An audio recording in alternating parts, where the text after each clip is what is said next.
Hello students, welcome to the class. आज के हमारे इस वीडियो लेक्चर में हम एक्टिविटी रेशियो के प्रैक्टिकल क्वेश्चंस करेंगे। इससे प्रीवियस लेक्चर में मैंने आपको एक्टिविटी रेशियो के फॉर्मूले आपको बताए थे, ठीक है। एक्टिविटी रेशियो को एफिशिएंसी रेशियो भी कहा जाता है, तो उसके पूरे फॉर्मूले मैंने आपको बता दिए थे। अभी हम प्रैक्टिकल क्वेश्चन करेंगे। इससे पहले उसके प्रैक्टिकल क्वेश्चन करें, हम इससे पहले एक लिक्विडिटी रेशियो का प्रैक्टिकल क्वेश्चन करते हैं।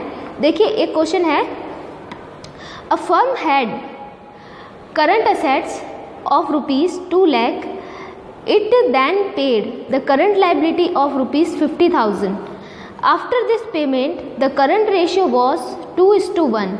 Determine the size of current liability and current ratio before payment. ठीक है, ये क्वेश्चन में ये कह रहे हैं कि एक फर्म के जो करंट असेट्स हैं वो थे 2 लाख रुपए, ठीक है। इसके बाद में उसने किसी करंट लायबिलिटी का पेमेंट कर दिया जो कि कितनी थी, 50,000 थी। इसके बाद में जो इनका करंट रेशियो है वो कितना हो गया, 2:1 हो गया।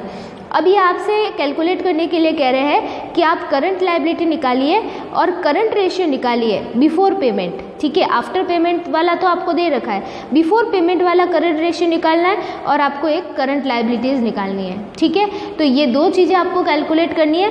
देखिए, इसको कैसे करेंगे हम।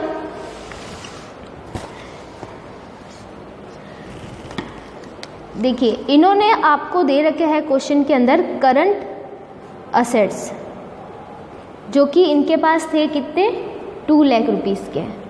क्लियर।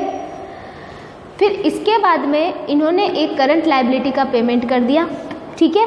तो हमारे देखो, जब भी किसी करंट लायबिलिटी का पेमेंट होता है तो करंट लायबिलिटी का पेमेंट करेंगे तो हमारे कोई ना कोई करंट असेट्स कम हो जाएंगे। जैसे कि करंट लायबिलिटी का पेमेंट करेंगे तो हमारे बैंक बैलेंस क्या हो जाएगा, कम हो जाएगा, क्योंकि या तो हम कैश के थ्रू या बैंक अकाउंट में से पेमेंट करेंगे। तो बैंक या कैश दोनों ही हमारे करंट असेट्स होते हैं। तो जैसे ही हम करंट लायबिलिटी का पेमेंट करेंगे हमारे करंट असेट्स भी क्या हो जाएंगे, कम हो जाएंगे। तो अब हम देखते हैं करंट असेट्स आफ्टर पेमेंट, मतलब पेमेंट करने के बाद करंट असेट्स भी कम हो जाएंगे। तो एक बार आफ्टर पेमेंट, तो देखिए 2 लाख में से मैं 50,000 का क्या कर देती हूँ, पेमेंट कर देती हूँ। तो मेरे कितने बचेंगे आफ्टर पेमेंट, 1,50,000 करंट असेट्स बचेंगे, ठीक है। अब देखिए, पेमेंट करने के बाद मेरे करंट असेट्स कितने बचे, 1,50,000, ठीक है। अब देखिए, इन्होंने मुझे करंट रेशियो दे रखा है, करंट रेशियो दे रखा है आफ्टर पेमेंट वाला, कितना दे रखा है वो मुझे, 2:1 दे रखा है, ठीक है। तो अब इससे हम कैलकुलेट कर सकते हैं, ये आफ्टर पेमेंट है, ठीक है, आफ्टर पेमेंट वाला करंट असेट्स है, सॉरी करंट रेशियो है। तो अब हम क्या कर सकते हैं, हमारे पास आफ्टर पेमेंट वाले करंट असेट्स भी है और आफ्टर पेमेंट के बाद में करंट रेशियो भी है। तो हम क्या करेंगे, करंट लायबिलिटी का कैलकुलेशन कर लेंगे। आपको करंट रेशियो का फॉर्मूला ध्यान है, CR = CA/CL, ठीक है। तो अभी देखिए, CR मेरा है 2:1, तो मैं इसको 2/1 लिख सकती हूँ। CA मेरे पास कितने हैं, 1,50,000, और CL मेरे पास है नहीं तो मैं एज इट इज़ लिख दूँगी, ठीक है। अब देखिए 2CL = 1,50,000, ठीक है। अब देखिए CL = 1,50,000 डिवाइडेड बाय 2, तो ये मेरे कितने आ जाएंगे, 75,000। तो 75,000 मेरी क्या हो गई, करंट लायबिलिटी। तो हमने करंट लायबिलिटी का क्या कर दिया, कैलकुलेशन कर दिया, ठीक है। अब करंट लायबिलिटी देखिए ये है 75,000, और दूसरा इन्होंने बोला है कि आपको बिफोर पेमेंट वाला क्या करना है, करंट रेशियो निकालना है। पेमेंट करने से पहले इनका करंट रेशियो कितना था। तो अभी हम ये देखते हैं कि पेमेंट से पहले हमारी जो करंट लायबिलिटी, सॉरी पेमेंट से बिफोर पेमेंट करंट असेट्स तो थे हमारे कितने, 2 लाख, और बिफोर पेमेंट करंट लायबिलिटी हमारी कितनी होगी वो अभी हम निकालते हैं। ये आफ्टर पेमेंट अगर 75,000 है तो बिफोर पेमेंट कितनी होगी, 75,000 + 50,000, ठीक है। तो ये कितनी हो जाएगी मेरी, 1,25,000। क्लियर हो रहा है मैटर आपको कि ये मेरी 1,25,000 हो जाएगी।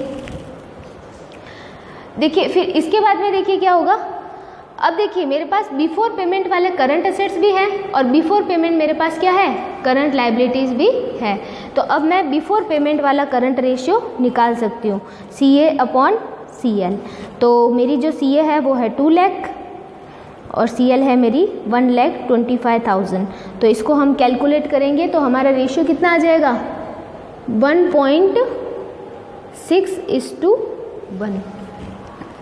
ठीक है, क्लियर हो रहा है मैटर। तो ये हमारा ये क्वेश्चन का सॉल्यूशन था। क्लियर हो गया टोटल। देखिए सबसे पहले करंट एसेट्स दे रखे थे 2 लाख रुपीज़ के, फिर वो आफ्टर पेमेंट करने के बाद में कितने हो गए 1,50,000। आफ्टर पेमेंट वाला करंट रेशियो दे रखा था, तो हमारे पास करंट एसेट्स थे तो उससे हमने करंट लायबिलिटी का कैलकुलेशन कर लिया। ठीक है, फिर इसके बाद में इन्होंने हमसे बिफोर पेमेंट वाला करंट रेशियो पूछा। तो बिफोर पेमेंट हमारे पास करंट एसेट्स तो थे 2 लाख, तो करंट लायबिलिटी कितनी होगी, जितनी अभी आई है 75,000, उसमें हम ऐड कर देंगे 50,000, तो वो क्या हो जाएगी, बिफोर पेमेंट वाली हो जाएगी 1,25,000। फिर हमारे पास CR का रेशियो है ही, तो वो हमने लगा करके और ये कैलकुलेट कर दिया। क्लियर। अभी हम एक्टिविटी रेशियो से रिलेटेड क्वेश्चन करेंगे।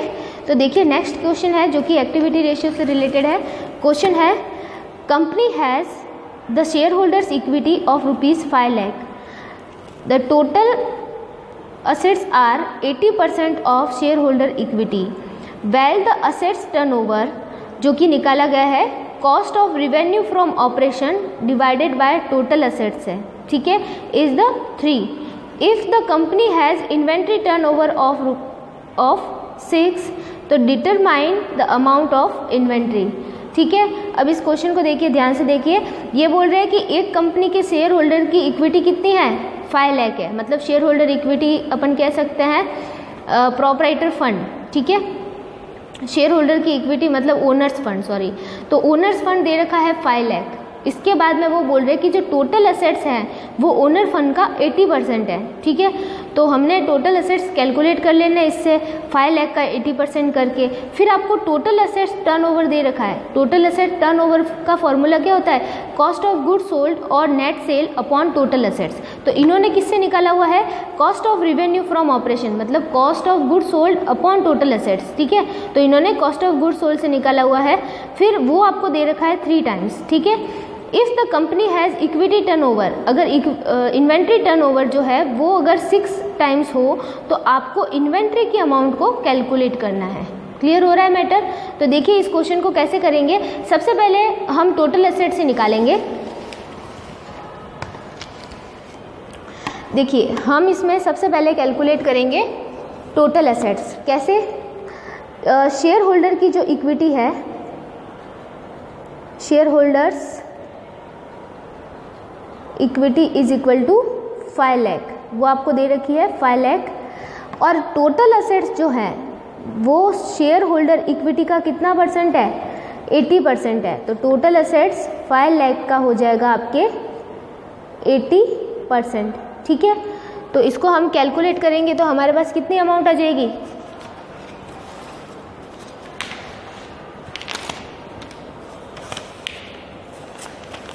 इसको हम कैलकुलेट करेंगे तो हमारे पास अमाउंट आएगी 4 लाख। तो ये हो जाएगा आपके 4 लाख। अब आपको टोटल असेट्स मिल गए 4 लाख। ठीक है, अब देखिए आपको टोटल असेट्स टर्नओवर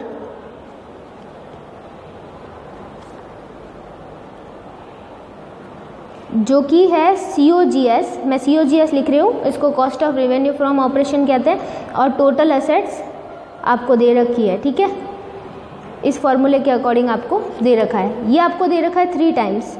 COGS आपके पास है नहीं तो आप एज इट इज़ लिख देना, और टोटल एसेट्स अभी आपने कैलकुलेट किए हैं 4 लाख, तो ये हो जाएगा 4 लाख।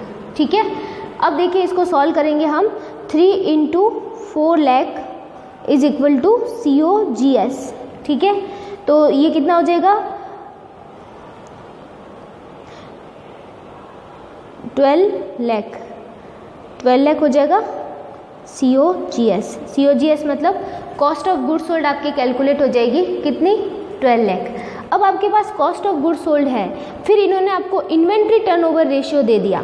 ठीक है, फिर क्या दे दिया क्वेश्चन में आपको, इन्वेंट्री टर्नओवर रेशियो जो कि इन्होंने कैलकुलेट कैसे किया है, इन्वेंट्री टर्नओवर का इन्होंने कुछ नहीं बताया हुआ आपको कि कैसे कैलकुलेट किया हुआ है, तो हम नॉर्मली वही मान लेते हैं कि ये COGS अपॉन स्टॉक से कैलकुलेट किया गया होगा। ठीक है, COGS अपॉन स्टॉक या इन्वेंट्री, इससे कैलकुलेट किया गया होगा। ठीक है, तो ये आपको कितना दे रखा है, ये दे रखा है आपको 6 टाइम्स, तो मैं यहाँ पे लिख देती हूँ 6 टाइम्स। COGS अभी आपने कैलकुलेट की है, वो कितनी है 12 लाख।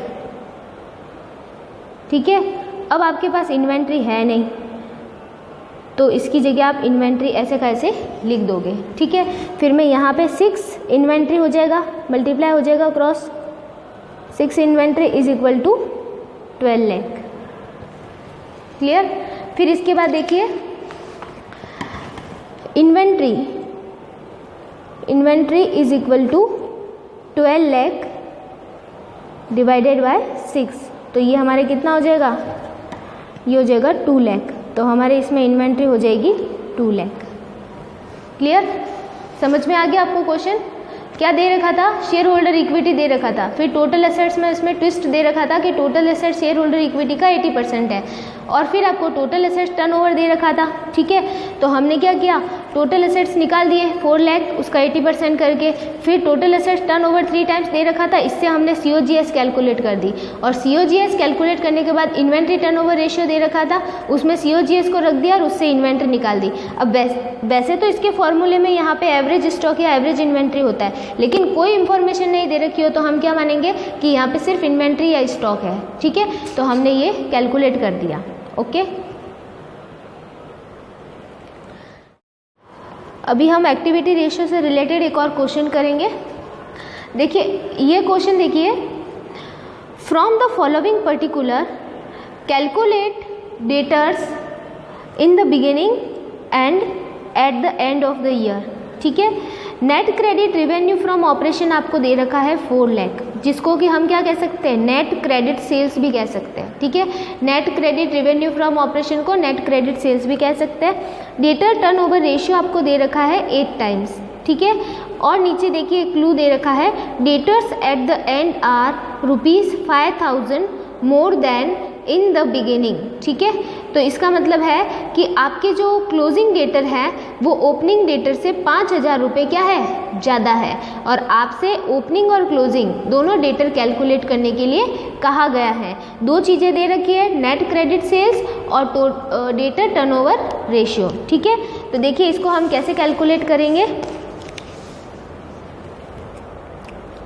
देखिए आपको डेटर टर्नओवर रेशियो दे रखा है ना, तो आपको डेटर टर्नओवर रेशियो का फॉर्मूला ध्यान होना चाहिए। तो अभी हम सबसे पहले डेटर टर्नओवर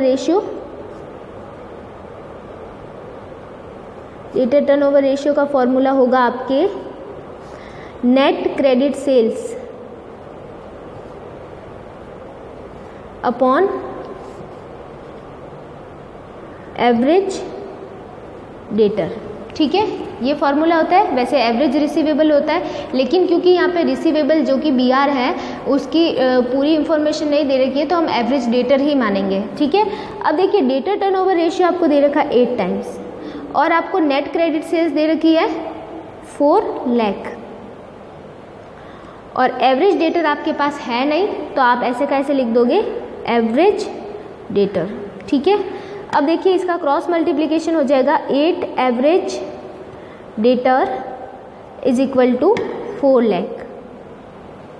ठीक है, तो average debtor 4 lakh divided by 8। ठीक है, ये हो जाएगा। फिर देखिए आगे कैलकुलेशन कैसे करेंगे हम। एवरेज डेटर हम कैलकुलेट करते हैं, एवरेज डेटर आ जाएगी आपके 50,000। ठीक है, ये आपके एवरेज डेटर आ जाएंगे। अब देखिए इन्होंने एक क्लू दे रखा है। क्लू क्या दे रखा है कि आपके जो क्लोजिंग डेटर है वो ओपनिंग डेटर से क्या है, 5,000 ज़्यादा है। तो हम क्या करते हैं, इसमें हम हमारे ओपनिंग जो डेटर्स हैं उसको मान लेते हैं x।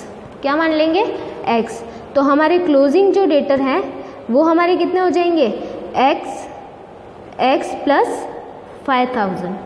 क्लियर हो जाएंगे।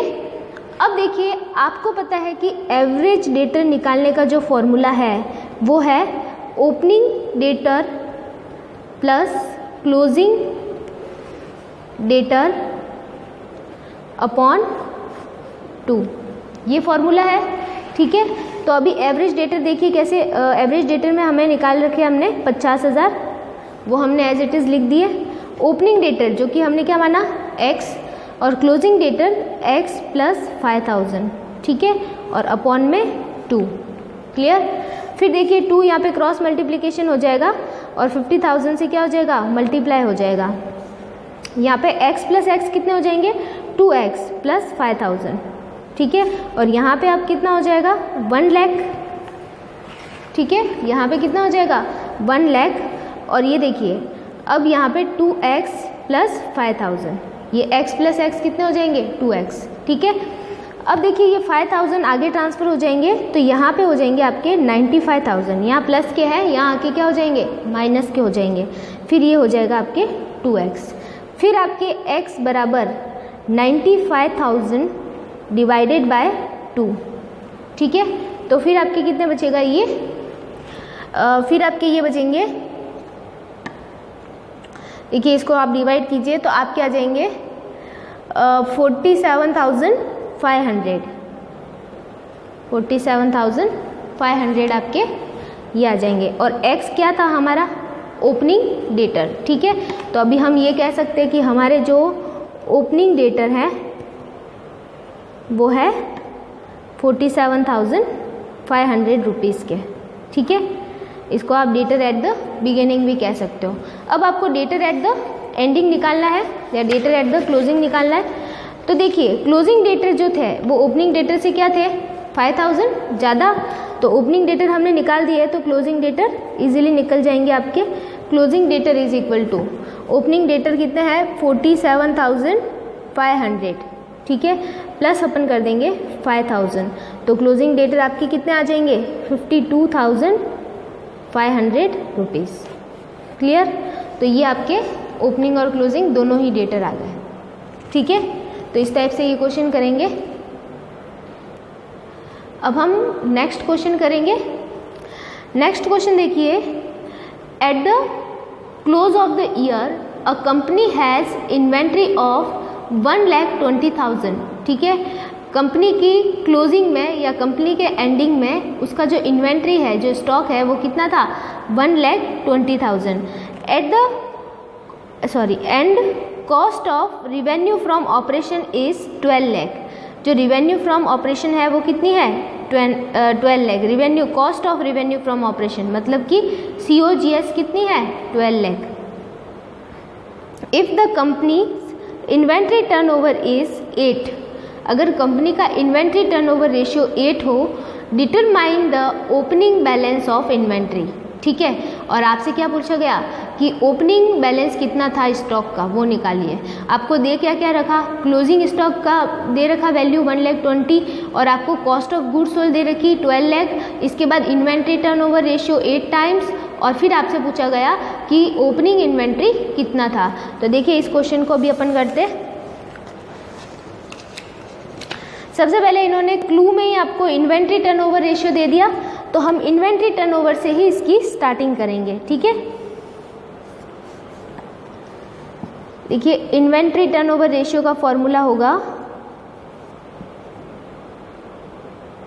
Turnover ratio is equal to, formula है COGS अपॉन एवरेज स्टॉक या इन्वेंट्री। ठीक है, ये फॉर्मूला है।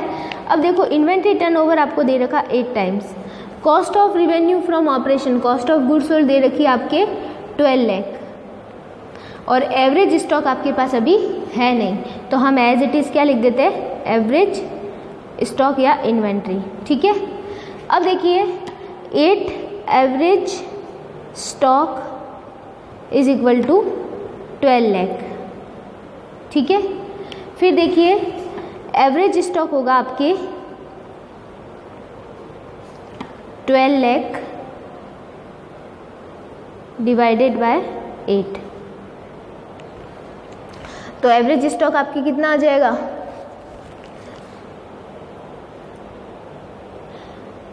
ये आ जाएगा आपके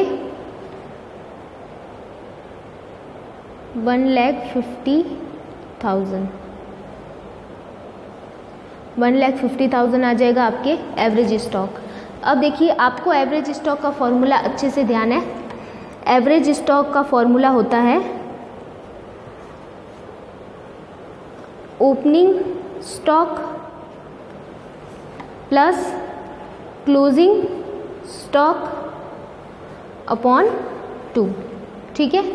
अब एवरेज स्टॉक है 1,50,000, ठीक है। ओपनिंग स्टॉक आपसे निकालने के लिए बोला गया है तो आप ओपनिंग स्टॉक की जगह ओपनिंग स्टॉक ही लिखोगे, प्लस क्लोजिंग स्टॉक आपको दे रखा है, ठीक है।